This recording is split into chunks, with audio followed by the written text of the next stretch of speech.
வணக்கம் மக்களே. ஒன்றுமே இல்லை. இப்போ திமுகலேருந்து ஒரு தம்பி பேசினார். என்ன சொன்னாருன்னா, விஜய் வந்து பார்த்தீங்கன்னா அப்படி சுற்றி வந்து ஒரு குழந்தையை காப்பாற்றினார் அப்படின்னு சொல்கிறாரு. திமுகவிலேருந்து 200 ஊப்பிகள் இவ்வளோ நாளாக கண்ணு தெரியல. அவங்க செஞ்சால் நல்லதாமா, நம்ம தளபதி செஞ்சால் அது வந்து கெட்டதாமா. ஏன் இவ்வளோ நாளாக அந்த மீட்டிங் போடுறது, இந்த மாதிரி இளைஞர் பேசுகிறது, இப்போ மட்டும் எங்கேருந்து வந்தீங்க? நாட்டுக்கு ஒருத்தர் நல்லது செய்ய வந்தால் உங்களுக்கு செட் ஆகாது, அப்படி தானேங்க? ஃபஸ்ட்டு உன் குடும்பத்தை பாரு, உன் லைஃப்பை பாரு, அதுக்கப்புறம் இன்னொருத்தனை நீ வந்து பேசலாம், ஓகேவா? எங்களுடைய முதலமைச்சரை பற்றி உனக்கு என்ன தெரியும்?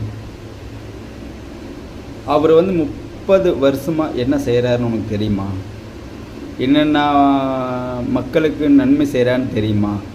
எதை பேசினாலும் தெரிஞ்சு அறிஞ்சு பேசணும், ஓகேவா? எனக்கு பார்த்தோன்னு ரத்தம் கொதிச்சிருச்சு, ஓகேவா? மீண்டும் வருவேன்னு சொல்லி மீண்டும் எப்படி வருவேன்?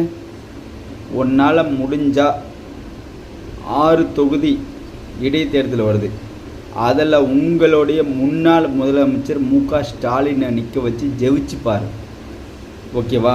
அப்போ ஒத்துக்கிறேன் நீங்கள் நல்லாட்சி பண்ணீங்க அப்படின்னு, ஓகேவா? சும்மா வந்து பார்த்தீங்கன்னா இந்த 500 1000க்கும் நீ மைக்கு முன்னாடி வந்து பேசுகிறதெல்லாம் பெருசு கிடையாது, சரியா? செம்ம கோவத்தில் இருக்கிறோம். 75 வருஷமாக மக்களுக்கு நீதி கிடைக்காம சரியான கடுப்பில் இருக்கும், ஓகேவா? முடிஞ்சால் நல்லது பண்ணு, உங்கள் முதலமைச்சர் நிற்க வச்சு ஜெயிச்சுப்பார்.